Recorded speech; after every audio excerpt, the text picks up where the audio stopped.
Of it, and at the moment I was trying to find it, I couldn't find it. But that's a kind of a the word conquer kind of is associated with change, because if the definition they showed was taking over a country or system, whatever like that. That's not what I was looking for. Go to origin, like right on dictionary.com especially, that and Merriam-Webster. And that just means you just got to dig a little bit more. Yeah. But the idea of conquering really is to, I mean, when you look at it from a systemic point of view, it really is not to overthrow the system, because the system is always going to exist.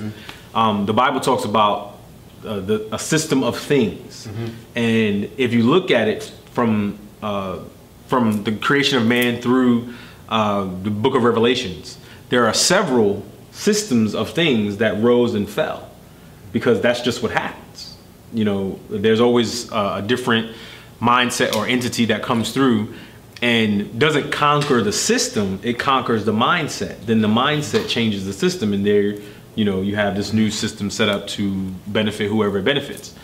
I was looking at it from the point of view of conquering ourselves in the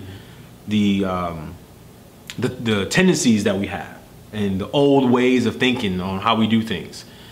It's so easy to just look at the way things have been done and be like, ah, well, you know what, maybe that's just the way things are supposed to be. Nothing gets done, nothing changes without effort, sacrifice, in some cases deaths. You know what I mean? Not that, oh, we're gonna go out and kill this person, but a lot of times the work that you do, it just ends up, like you said, you don't see the results of your work. You die, you know, you grow old. And hopefully the seeds that you planted will manifest themselves later on in generations. But you have to have a conqueror's mentality to begin with. Nothing that we've experienced in life, when you look at the leaders that we've had in the past, they sacrificed a lot aside from their lives, you know? They sacrificed time with their families, they sacrificed relationships, they sacrificed the way they were perceived in public, because they believed in something that much, you know?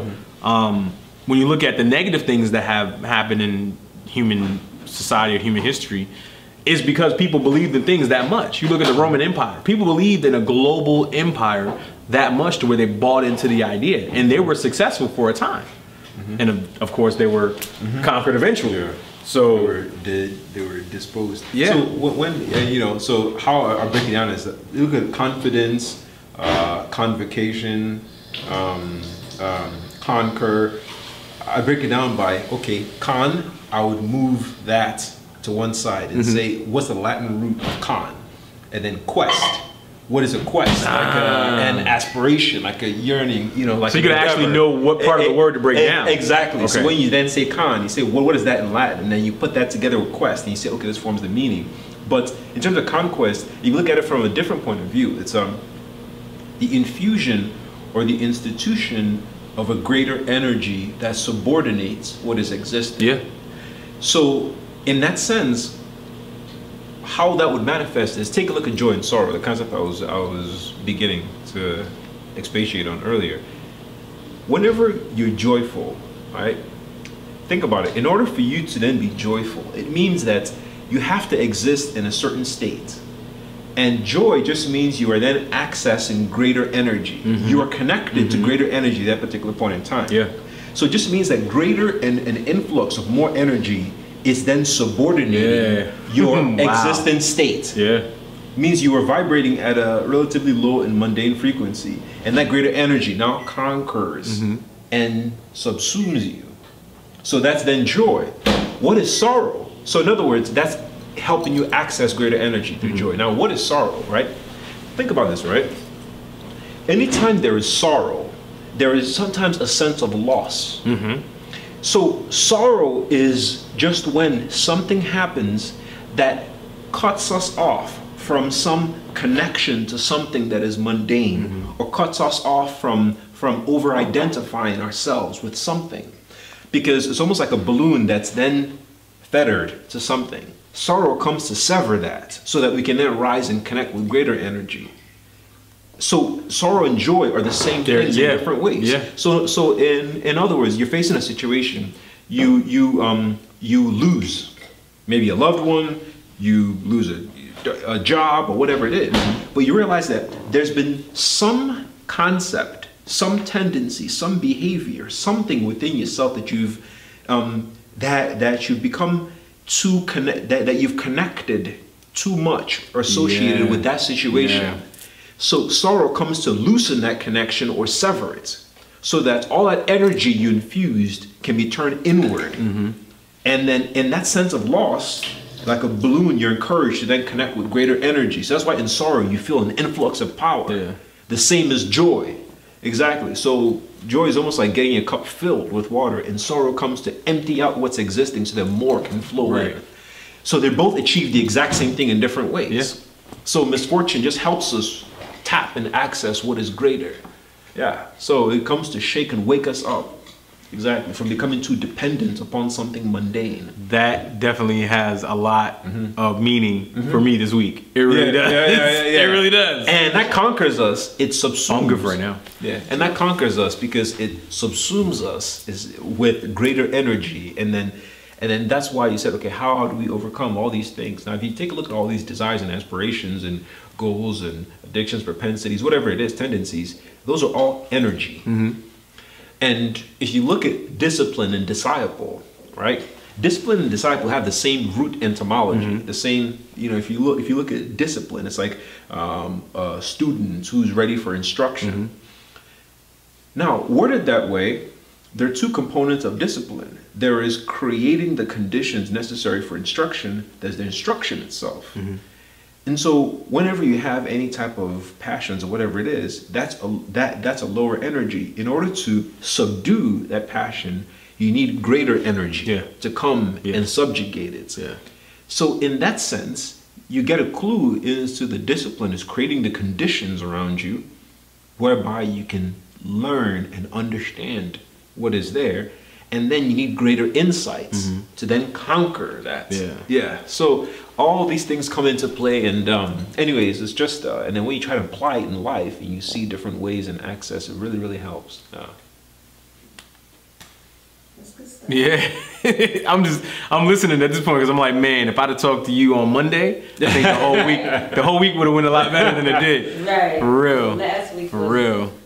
You know, it's weird. It's like, I think I've talked to a lot of people this week, and they've all had the same kind of week. Like, there's been, some people have had tragedies over the course of the week.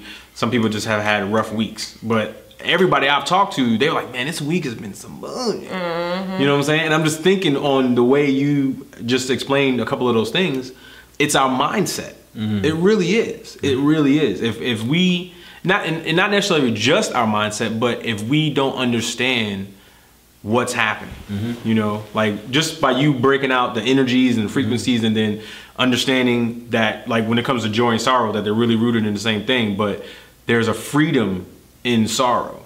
So where once you get past the emotional thing, you realize, all right, so now experiencing loss, now I'm in a position to where I can gain more. That's such a wild concept. I'm serious, man. If I had heard this on Monday, if I heard that on Monday, this whole week would have been awesome. It is a wild concept because I lost my aunt like a month ago. And when you say sorrow and you're saying, well, it's freedom and release, and I guess so, because she suffered a lot, and I do find, I'm glad that she's resting now, but I don't know if it's an opportunity to gain. Like, it's hard for me to look at it that way. You know what I mean? Like, well, he mentioned it like when you gave the instance of the balloon. When sorrow comes and cuts the cord and the balloon is free to connect with a higher energy. Basically, and the way I took that was like when you experience the loss of a loved one. You said you were directing a lot of energy and a lot of emotion to that person. That is true. That person now is no longer here, but you still have to direct that energy somewhere. So now you have the freedom to direct it towards either someone else, or you can gain that from another entity. So you're still in this, you're either looking to give or looking to receive. Yeah.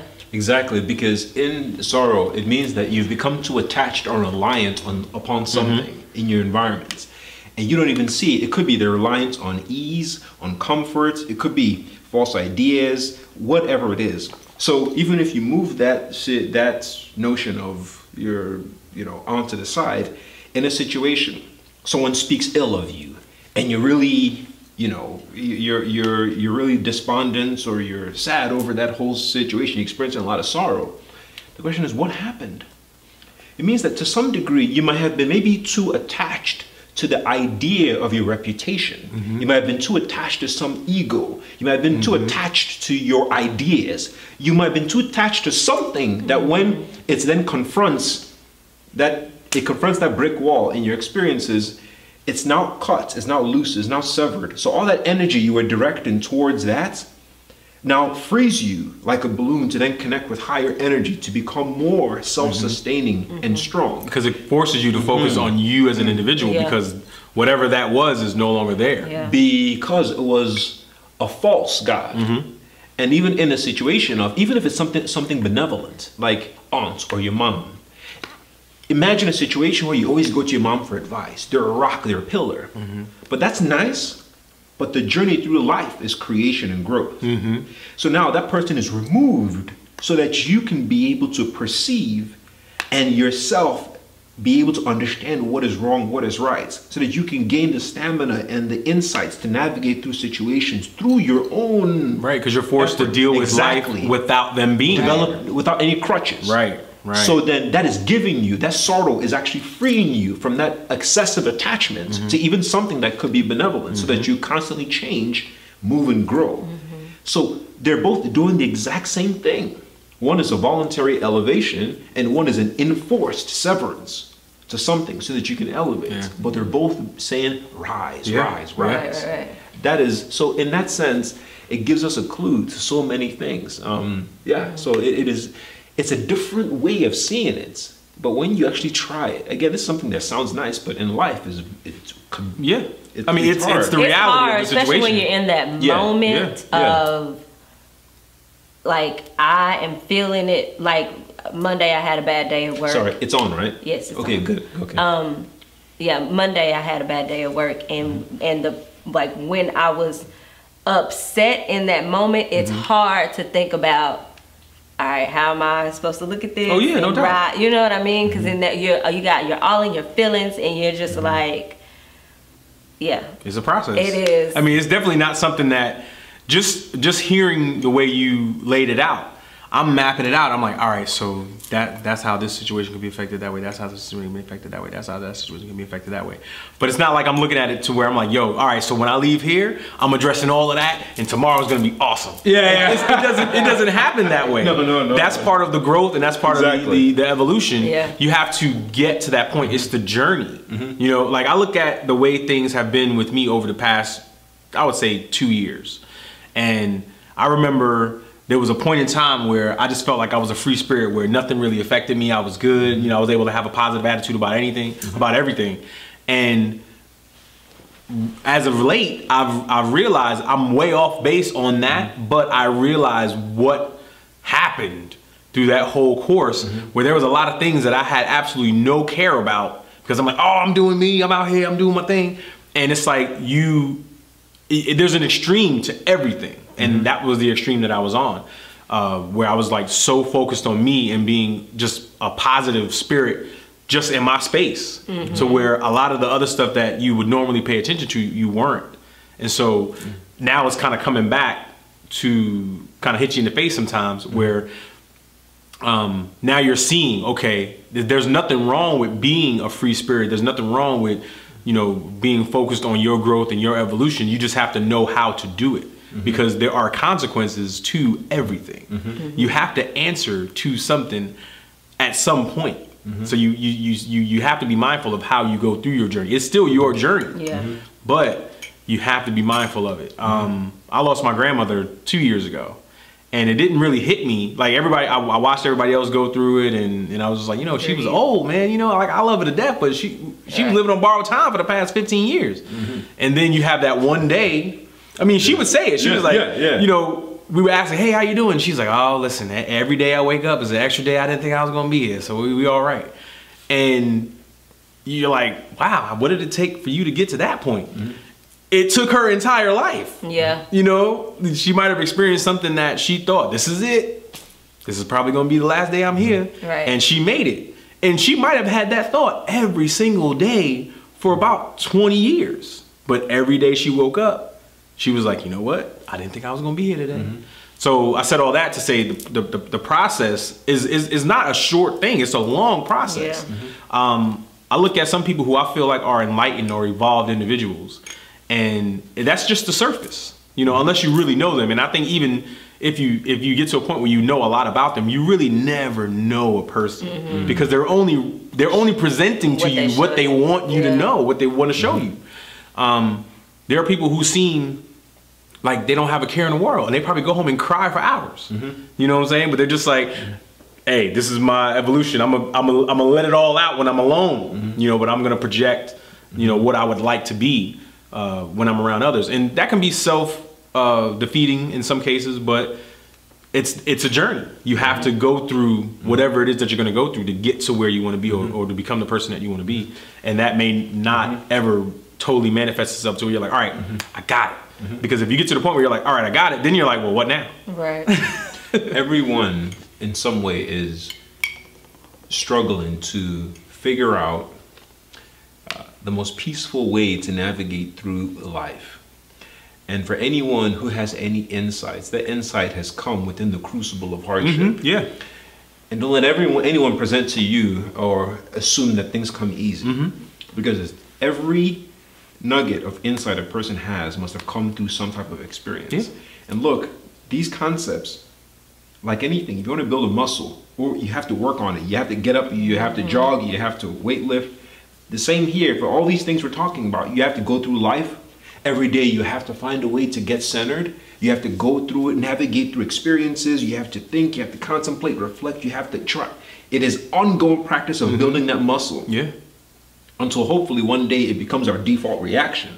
But don't think that, because if you think because of you believe it or you think it's true, you automatically, you know, integrate it into yourself. What happens is this, and I've countless times, you think you're somewhere based on your beliefs instead of the reality where you are. So when you experience life and maybe you react in a way that's so contrary to what you believe but not integrated, the disappointments could cool your enthusiasm and you'd be left brooding and beating yourself up. Like, why didn't I do this? Why did I do this? Yeah, and that will strip you of so much energy. Instead of saying the reality is, where am I, right? What arose within me initially?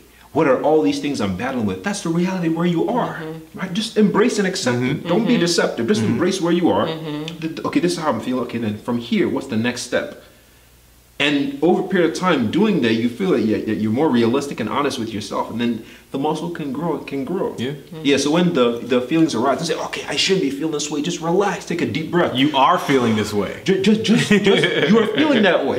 You're feeling that way. It's not that you're validating how you feel, but you're just saying, "Okay, I see it, but now I want to see and react better," and then you go on from there. That is the journey through life, at least how I've come to realize it. And you know, when we talk about growth, change, you know, if you look at it from a different point of view, is that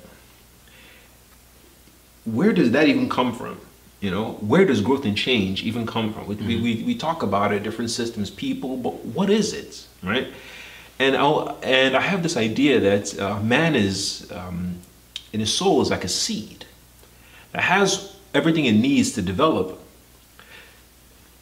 but it needs to unfold and grow. So we're here on earth and we have different ambitions, different aspirations, because of the same way that a seed needs different soil and climate conditions to grow, then we need different situations and context for different tendencies within us to blossom. So this whole yearning of setting goals, doing this and doing that, is because we sense that there's something inside that needs to be born outwards. It needs to unfold. And when we feel a sense of restlessness and non-fulfillment, is because if there's something that is almost some energy, something new that needs to be birthed, it's still stuck or it's stagnant. And so we want to find a way for it to break through the situation. And one of the greatest disservice that our education system has given us is the fact that we think, okay, because I went into journalism or I went into engineering, that's all our life is supposed to do this. You realize that, as we were just talking earlier, you change. So when you change, you go through experiences every day, your thoughts and the energy changes you, changes, such that a year from now, you could have certain abilities and new forms of energy arising that then need something different. And now needs to express itself in a totally different activity because of, as a seed, you're growing. So now you say, okay, but I did this in college, or I did this, or I did this. So you now bind yourself to fixed ideas. But it could be that journalism, whatever you did, was good for that time. But for a new season, there's a new climate, a path. There's something different that you now need to grow. To embrace it as a journey of continual development and embrace whatever's in front of you. I think doing it that way is more. I did business in college, and then I got my MBA, and then now I'm in a doctoral program in education. But you know, it's a journey, and I accept each step. Each step is what I needed, is what I thought was the best at that particular point in time. Like you look upon a seed and say, oh wow, it's blossoming. Oh, it looks beautiful. You come back, it's more outward. You come back, it's a different color. You come back. Yeah, that's how it is. So just, that's a good way to look at it. I never thought of it that way. I thought you know, when something like a career change, I guess I just have old school parents who are like, you work this one job, you do it for years, and then you retire. And the thought of, I'm doing this for a little while, and then I switch and do something totally different, and then I switch and do something totally different. Like I have a sister who wanted to be a pharmacist, and for a year she's always been in the medical industry. And now she's like, I want to be a real estate agent. And for my mom was like, huh? For years, all I've ever heard you talk about was pharmacy. And she's like, no, I want to do real estate. And she's killing it right now in real estate. And my mom at first was like, wait, you're going to like pay money to take a class? You know, my mom was just not with it at first. And I think it's the same thing with me too. Like now that I'm quitting journalism in the traditional sense, she's just like, huh? That's what you went to school for? Like, what are you gonna do? And I'm like, I don't know, I'll figure it out. And she's just like, I don't get it. And I think when other people have expectations of you, and it makes me question myself, and it makes me doubt myself, like, well, am I crazy for this? Or like, you know, and it's like, do I want to change? You know, it's safe. I know if I do this, this is safe. And it's like, and if I'm taking a chance, and what if I fail? And you know, and it's just like, so that's the thing with change. It's like, sometimes it's like, yeah, I want to do it, but over here it's safe, and I think I'm just gonna stay. You're familiar with it. You know how to deal with it. But perhaps it's not even the expectations others have, but it's the degree to which we subscribe to it that determines how bound we are to it and how much we fear what is before us. You see, because if someone, for example, says, oh, you know, they say something and that hurts us. They say, we're wearing a shirt. Do you think it's nice? No, I think the shirt is terrible. It makes you look fat, whatever it is. And you get emotionally, you know, and you're hurt by that. You start to question your original. Yeah, and you say, wait a minute, I didn't like that. But then you have to pause and say, it's not what the person said that hurt you. Yeah. But it is the fact that you actually believed it. Right. And they just exposed some type of skepticism that you had about your own decision. Because before you acted, you were pretty confident. So you thought you were confident, but you had those doubts. So they just exposed those doubts. So it is that which primarily hurts you, not the comments. So in those situations, that's interesting things I had to say. When someone says something that hurts you, I'm like, wait a minute, I believe that a little bit. And that's why it hurt, because it touched my heart. Exactly. That was some doubt that I had. Wow. Exactly. So that's what hurts us primarily, and that's what keeps us in a situation or a condition. It's not that condition or a situation, is the degree to which we've identified with it and don't want to, you know, move forward. Right. Exactly. So yeah, we're here to grow. I mean, it's not what we need for our developments is the exact situation which we find ourselves in. And I've come to a point where it's starting to become a part of me. Not completely there yet, but I'm seriously endeavoring how everything I need is here today. The lessons of the experiences before me is what I need for my nourishment to grow. What are those lessons with where I am? And learning to integrate that, okay, as a living insight. helps me just calm down. We're always thinking about the future. Tomorrow, I'm this and that. Well, a month ago, today is the future. Right. Just calm down. Deal with today. Calm down. Yeah. Today. What lessons and opportunities does today bring? Present. Leaving it at that. And then go. I mean, even aspiration. I mean, when we think about that, I think we're talking about that briefly. I mean, to aspire, spirit, expire, conspire are all from the Latin word spir, which means to breathe. So, in other words, the human spirit, which we are, whenever it aspires, it's just breathing life into something. It's just creating something into its image. So when you're aspiring to bring into being something within you, to breathe life into it, to manifest it. So that's the process, and that situation offers you the opportunity to identify something within, not the future, not next tomorrow, but today. Yeah. Give me one second. Stop already?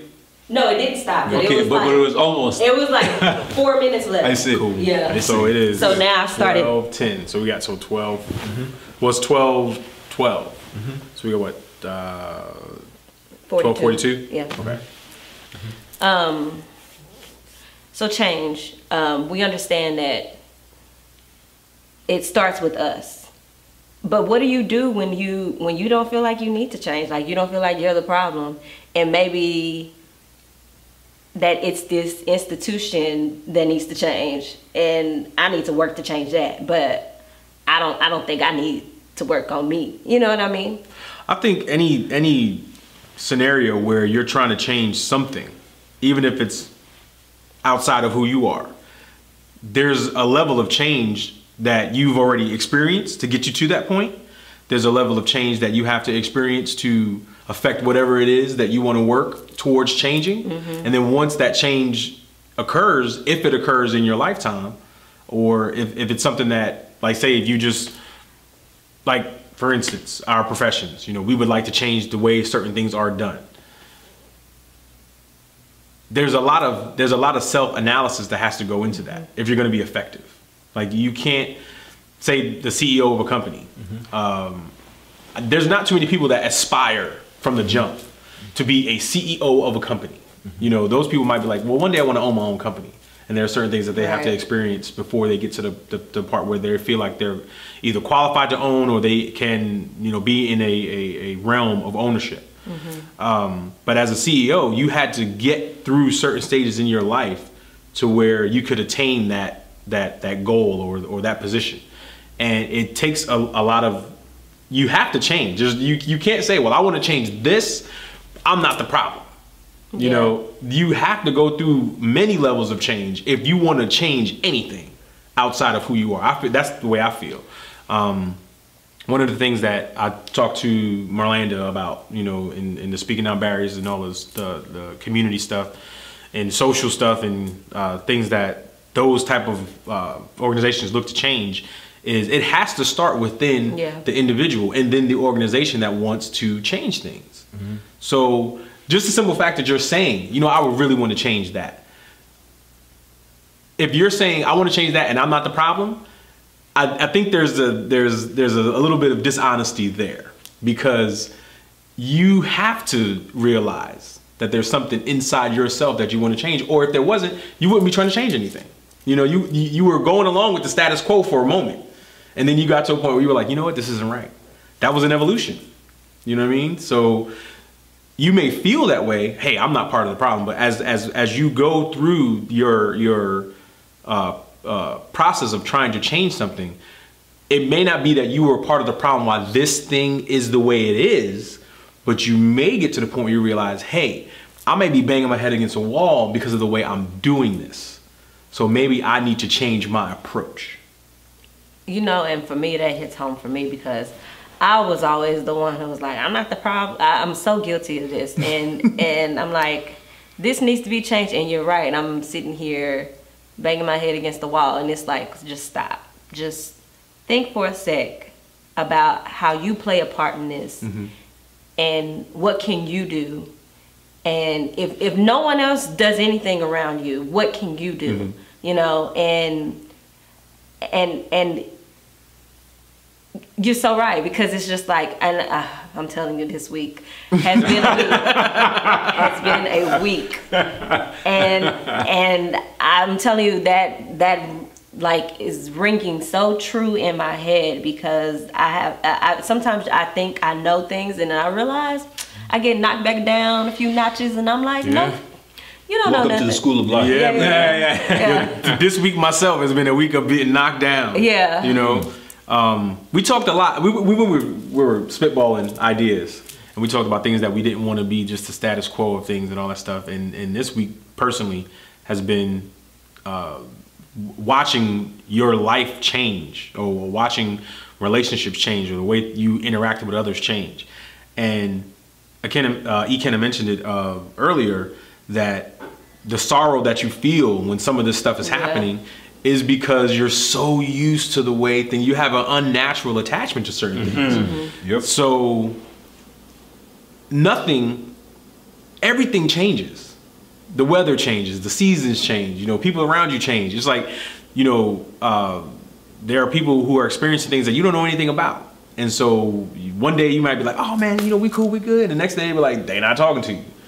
It may not have anything to do with you. It may not have anything to do with what you think you did.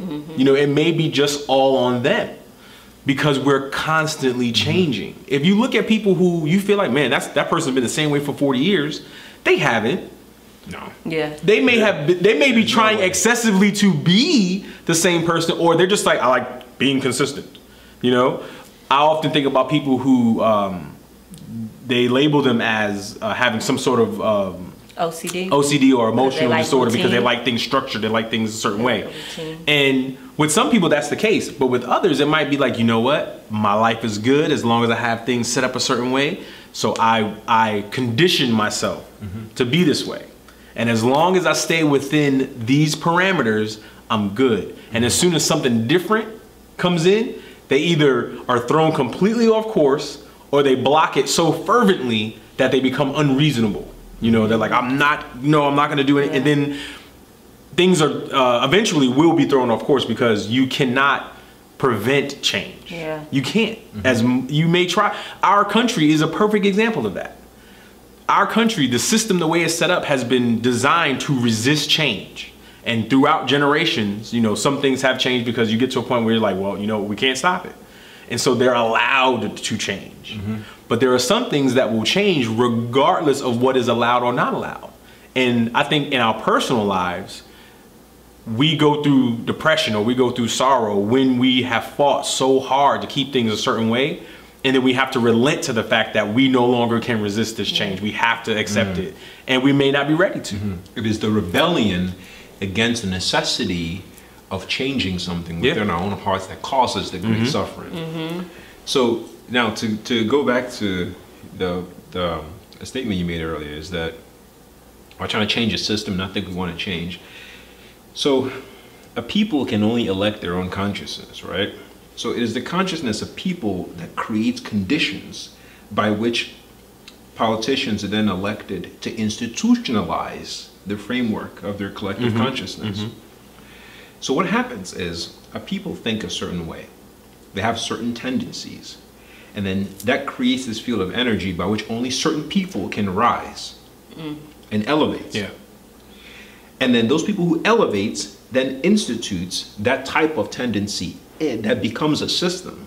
So the system becomes an outward manifestation of the collective consciousness of people that they then rebel. So changing a system without changing your own heart becomes contradictory because of the system reflects your own consciousness. So take a simple example, and I wrote about this.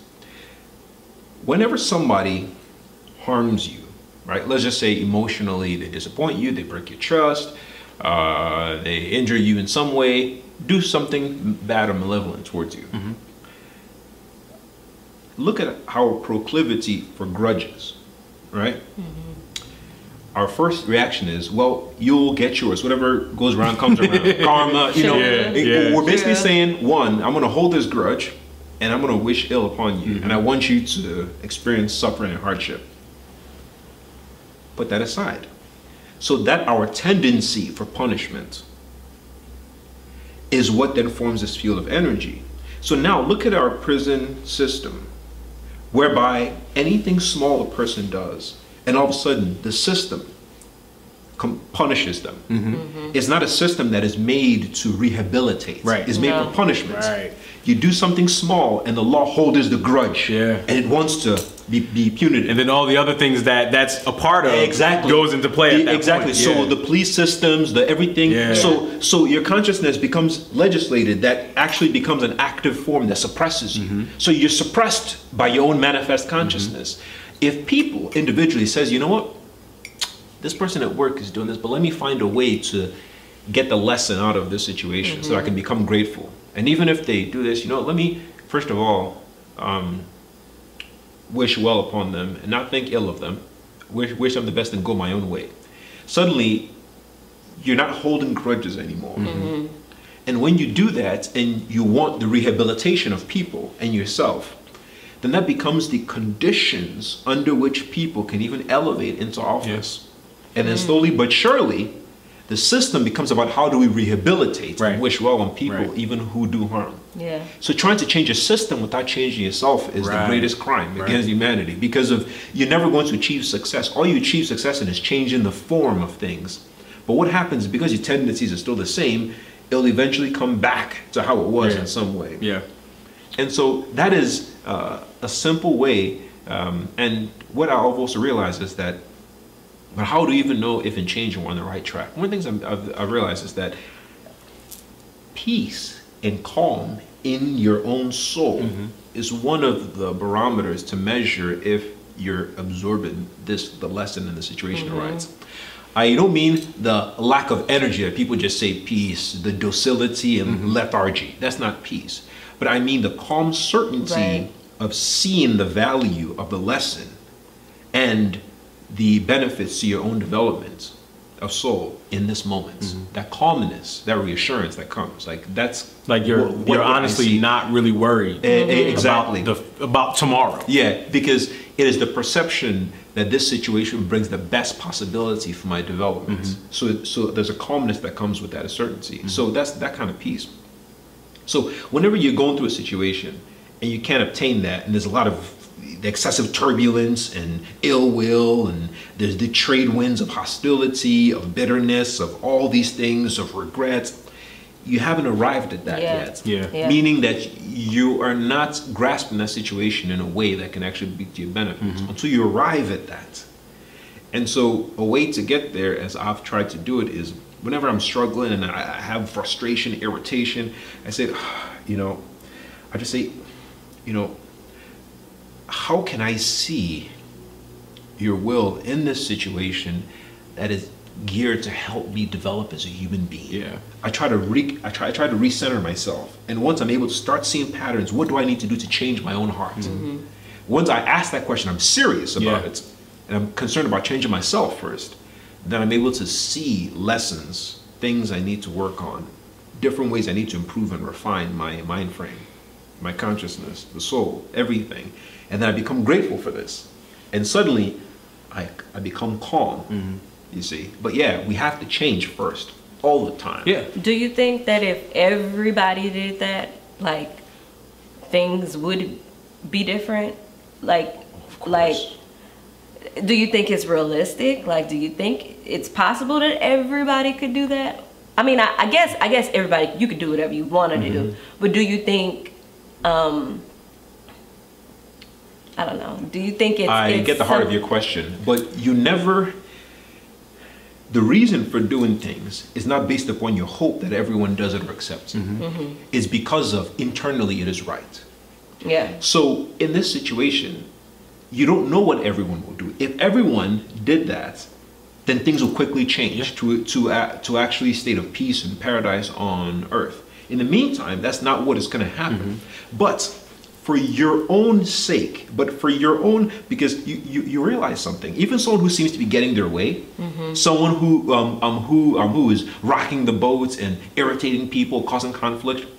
If you look at it, they don't have peace. Right. Yeah. That's why they're causing so much conflict. They don't have peace. They don't have peace, and you see it. So you're creating all these storms in order for you to supplement some deficits you perceive is within your own heart. So you do it because of this is like you're literally thriving off of chaos at that point. Exactly. Yeah. And Well, even that person is. And even that thriving, you're being persecuted by your own energy and you can't find calm. So you do it because of it gives you peace and reassurance, and it gives you the best possibility to have happiness. When you do that, then you're calm and you've established connection with this universal equilibrium. Then at that stage, other people can then feel calm around your presence. And then as they do it, and then they'll come to you without you even saying anything. Then as people start doing it, things change. That's true. But these days, people think they can protest and do all these things without changing, without at least starting. Yeah, by all means, protest any unjust system. Do so. But the prerequisite is that you have to search within your hearts to make changes, to refine something. You have to do the work. Yeah. You have to do the work. You don't worry about who's going to do it, who's going to replicate it, who's going to reject it. That's not your business. Your business is for you as an individual to search and to make the changes. Whoever does it or not, that's their business. But you don't do it based upon who's going to accept it. Yeah. If you do that, then you'll never make a start or an earnest. When you were saying if everyone thought that way, or if everyone decided to do things the same way, would change be possible? There's scientific studies that show how powerful the thought process of the human brain is. I remember they talk about what's it called? I can't remember the terminology now, but it's like if you get a number of people to think on the same wavelength of anything, the studies show that one train of thought amongst a group of people could actually cause an event to occur. You look at human history and you see why like things like communism and dictatorships, why those types of ruling were used to suppress the human thought process. Because if everyone thought, or everyone got together and worked against this terrible state of ruling or this terrible way of doing things, that it would actually be overthrown. History has shown that when people band together, things do change. Yeah. So the question really isn't, can it happen? The answer is yes, it could happen. The real question is, how many people actually want it to happen? And like you mentioned, the want isn't the action. You know, the group action, the group protest, the group whatever. It's not that. It's what are you doing inside to manifest that idea, that thought process? Because every group has every organization has a person who founded it, or a group of people who founded it. You talk about Black Lives Matter, and everyone has this idea that was perpetrated through the media that there's no organizational structure to this group. And on the outside looking in, there really isn't. You know, there's groups of these people that follow this movement all over the country. But the founder of that group, or one of the founders of that group, had an idea. And it may have just been that they didn't have enough people on the team to have it structured and organized to where it was a cohesive movement. But the idea of it still lives on. Like we talk about that probably on a daily basis, if not, you know, maybe on a weekly basis. You know, the hashtag pops up somewhere. So the fact that it took one person to come up with this idea, when you think about it, it's a pretty, you don't have to really think about whether or not Black Lives Matter. You don't. You know it does. There are people who say, well, no, all lives matter. No, we know that. We understand that. That's not something that people had to get together to form an organization for us to understand. Right. It's not. But somebody felt like, I have to make a statement on this, and thousands of people rallied behind it. So the idea of if everyone thought a certain way, could we see things moving? We definitely could. It's just a matter of want. You're right. I didn't think of it like that. I guess I was being negative Nancy over here. And I was like... No, I understand the question. Really no, I understand the question, because when you look at it from an organizational point of view... Is it contagious? Can you impact others? Like, if I'm the only one who's changing, will it make someone else? You know what I mean? Well, the thing is, if it makes one other person change the way that they feel, then there's one other person that they might affect, and there's one other person that they might affect. Yeah. So it might be to, like, again, we go back to the organizational structure of things at our jobs or whatever like that. It may take one person to say, you know what, I'm not doing this way today. I'm not going to do it. And you might lose your job. I was just about to say, you know what I'm get saying? Stoned or... But then there might be another person who comes in after you, or another person who's there. You're like, you know what? I don't want to lose my job, but I think what she was saying was right. You know, I don't want to do this today. It may take 5, 6, 7 people to actually lose their jobs for the people upstairs to be like, you know, we keep losing people and it's for the same thing.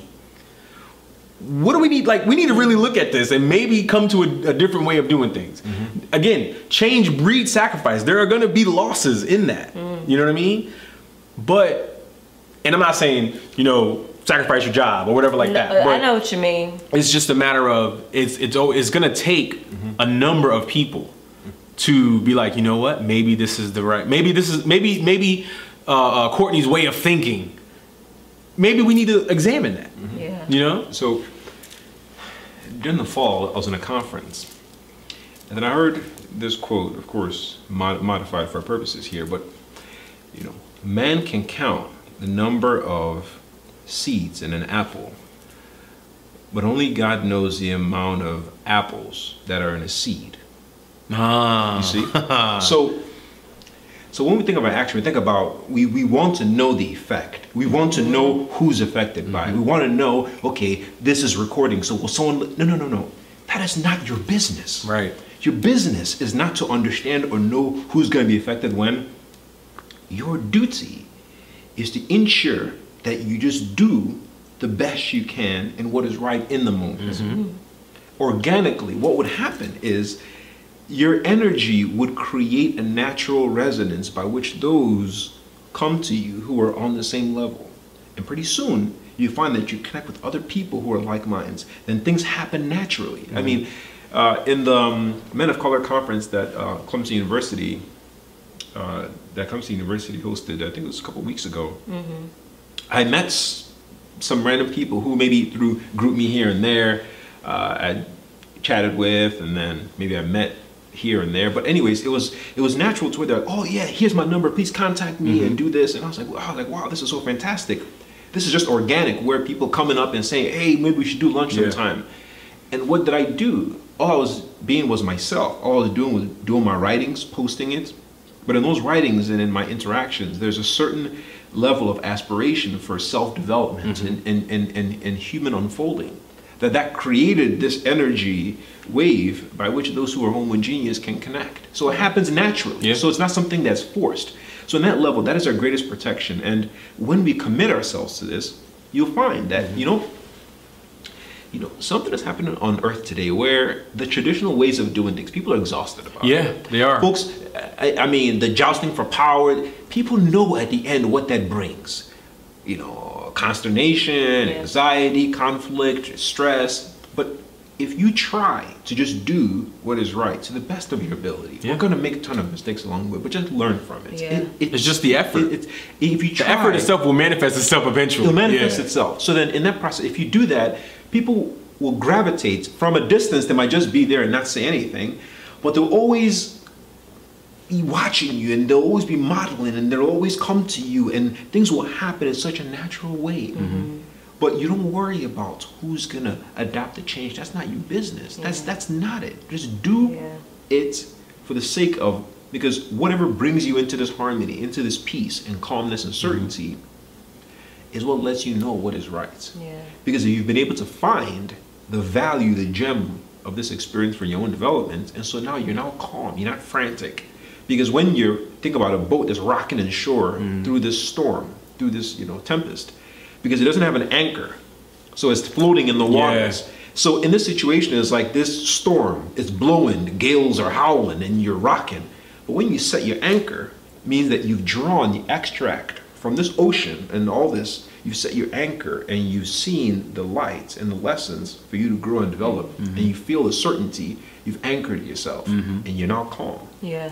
And when you do that, people say, "Oh wow, that boat is steady. Let me swim towards it." Everything around it is raging, but it's right there. Yeah, and now everything's striving for that certainty, for that calmness, will then slowly flow. But it took an action to make that happen. But it takes an action. It takes an action. Yeah. That is the change, and that's what the nonviolence, I think, in MLK, that was the purpose. People are often misinterpreting it. The whole purpose of it was to, first of all, purge your heart of impurities and to ensure that there is no ego attached to what you're doing. Cleanse yourself. And then once you cleanse yourself, there will awaken within you a desire for the benefits of your fellow men, even those who protest against you, even those who are antagonistic and hostile. You'd want to not in an indulgent way, not in a servile way, but in a firm way that's willing to defend justice, but you're actually wishing for the benefit of your fellow men. Then you protest, because at that point you're then protesting for the manifestation of something you've established in your own heart. Yeah. So you've altered the system of your own soul. Therefore, it is just for you to pursue the outward manifestation of it. Yeah. But today it's just, okay, let's march. No, you have to change your own heart. And there's got to be more work going on other than that. Exactly. So that is the core, I think, of these systems. The system within creates a system without. Change the system within as you're doing anything without, and you'll see fruits of your labor. That's at least how I've tried to approach it. I'm not always successful. But it's practice, like a child learning to walk. I have a little son, and he'll try to get up, he'll fall, but he keeps on going. And each day he gets bigger and stronger. But that's the whole. And he keeps trying. Yeah, but don't lament. We're here to learn. Yeah. We're here to learn. But as long as you're trying, and that's your goal, keep on going. Yeah. I think we're almost at the time. Yeah. I was gonna say, is there any last remarks? Anything you guys want to add to that? Yeah. You can go first. Well, I don't really have a last remark, but I do want to talk about what I learned today, because I was trying to grab some nuggets and I lost some of them. They'll come back to me today. But the thing that really struck for me was change doesn't come without sacrifice. And I know for me, I want to change, but I don't want to give up anything, and I don't, you know what I mean? And I want to feel some sort of comfort while I'm saying I'm changing, you know what I mean? So I know for me, that was something that I learned today, and I'm going to take that home and just try to work on that. Did y'all learn anything today, or? Well, I definitely, from when you were breaking down the etymology again of words, and just really kind of harnessing what those words mean, as far as when you, like we were talking about, just recognizing how things are destined to change. We were talking about conquering and all that stuff. It's just a matter of, sometimes to get through some of the darkest moments is your perception of those moments. If you're really looking to benefit from every experience that you have in life, then you have to look at the way you're perceiving things to be. Not to say that, if you feel that downtrodden about something, oh, it's really not that bad. No, it's that bad because you're affected that way. But if you can look at it as, all right, this dark moment that I'm experiencing right now is one step to a growth or a higher vibration you were talking about, spirituality. Not necessarily, from a religious point of view, just from you existing in this space as an individual. Every moment that you experience, whether it be good or bad, joy or sorrow, is another step in your evolving and your growth. And the more you can look at it that way, like you said, it's not going to happen overnight. It's not easy, but you'll be able to appreciate things even in sorrow a whole lot more than you're able to appreciate them now. That's really what I'm walking away from today's conversation. Yeah, and for me, just to touch on some of those points is, it is our perception of things that alters how we experience it, right? And how two people can go through the same thing or be in the same situation and react differently. So it's not that the situation is any different, but the perception. And how we've developed through our ideas and concepts and behaviors unhealthy attachments to things, or over-reliance on other earthly things. And so sorrow just cuts the cord or loosens it so that that energy can be directed towards something higher, so that we can be enveloped by greater energy for our further development. And joy is just when we voluntarily do that. Yeah. So they both bring the same help. There's no joy without sorrow, and there's no sorrow without joy. You know, it all. I mean, the sorrow comes because of the attachments we form. So when we release those attachments, then we're able to just experience that perpetual joy. Yeah.